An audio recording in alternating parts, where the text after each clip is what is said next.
Karibu mpenzi mtazamaji wetu wa Mzee Yakobo Sport, tuendelee kuangazia tetesi za usajili barani Ulaya. Kwanza kabisa na kukaribisha uweze kusubscribe channel yetu kwa kubonyeza kitufe kilichoandikwa neno subscribe, ili kila tunapokuwekea update wewe unazipata moja kwa moja kwenye simu yako. Karibuni sana, tuanze na kule Manchester City. Klabu ya Manchester City wako kwenye zile harakati za kumtafuta mrithi wa Pepe Guardiola. Maana inasemekana kwamba mara baada ya kumalizika kwa msimu huu wa ligi kuu ya Uingereza, Pepe Guardiola ataachana na klabu ya Manchester City na kwenda kuangalia changamoto upande mwingine. Kwa nini? Kwa sababu Pepe Guardiola amehudumu katika klabu hiyo kwa muda mrefu. Na pamekuwa pana makocha mbalimbali ambao wameanza kuhusishwa moja kwa moja na klabu ya Manchester City. Kocha wa kwanza ni Luis Enrique kutoka ile klabu ya PSG Paris Saint-Germain, mwenye mafanikio makubwa ambaye mwaka jana alifanikiwa kutoa ubingwa kule ligi ya Ufaransa, Ligue A, lakini pia alifanikiwa kutoa UEFA Champions League na kuifikisha PSG kwenye fainali ya kombe la dunia la vilabu. Anapigiwa chapua kocha huyo. Kocha mwingine ni kocha wa Bayern Munich Vincent Kompany, ambaye pia ni legend wa Manchester City, amehudumu kwenye timu hiyo kwa muda mrefu. Lakini pia Vincent Kompany kwa mafanikio makubwa ameiwezesha timu yake ya Bayern Munich kushinda ubingwa wa Bundesliga mwaka jana kwenye msimu uliomalizika.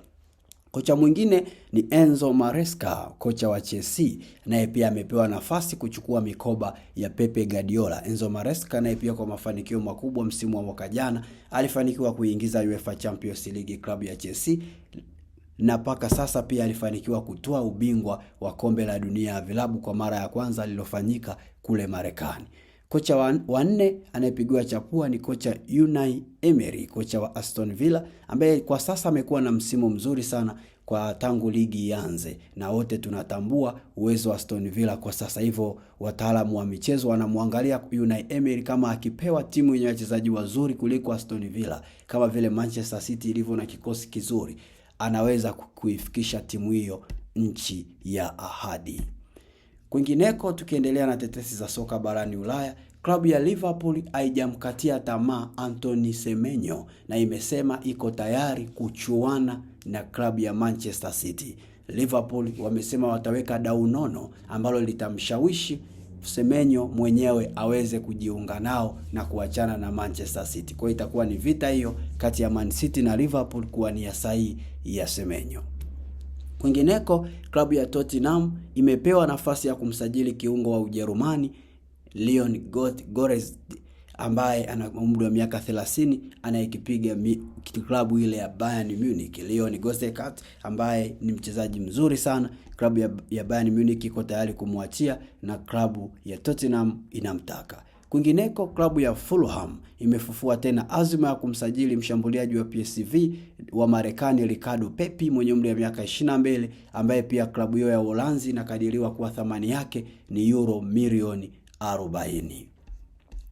Kwingineko, klabu ya Sunderland ina nia ya kumsajili mchezaji wa klabu ya Lille Ayub Boadi mwenye umri wa miaka 18. Kiungo huyo wa Monaco mwenye umri wa miaka 21 pia anawaniwa na klabu hiyo anayefahamika kwa jina la Lamine Camara. Kwa wanamtaka kiungo wa Lille Ayub Boadi, wanamtaka pia na kiungo wa Monaco Lamine Camara.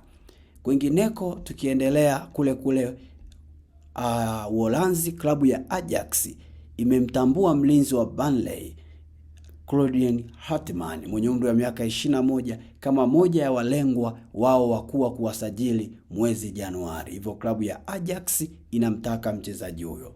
Kwingineko, tukirudi tena pale Liverpool inatarajiwa kuwasilisha dau la ofa pauni milioni 60 kwa ajili ya kumsajili Eduardo Camavinga kutoka klabu ya Real Madrid. Hivyo basi Liverpool wanamhitaji Camavinga. Kwingineko, klabu ya Real Madrid haina nia ya kumtoa kwa mkopo kiungo Franco Mason-Tono mwenye umri wa miaka 18 mwezi Januari, huko kocha Xabi Alonso akitaka kuendelea kumbakiza mchezaji huyo ili kumpa nafasi za kucheza zaidi ili kuendelea kuimarisha, kwa sababu anaamini baadaye atakuwa tegemeo kwenye timu yao. Basi tumefika tamati ya tetesi za kimichezo tulizokuwa nazo kwa siku ya leo, na kukaribisha uweze kusubscribe channel yetu. Bye bye, tukutane tena.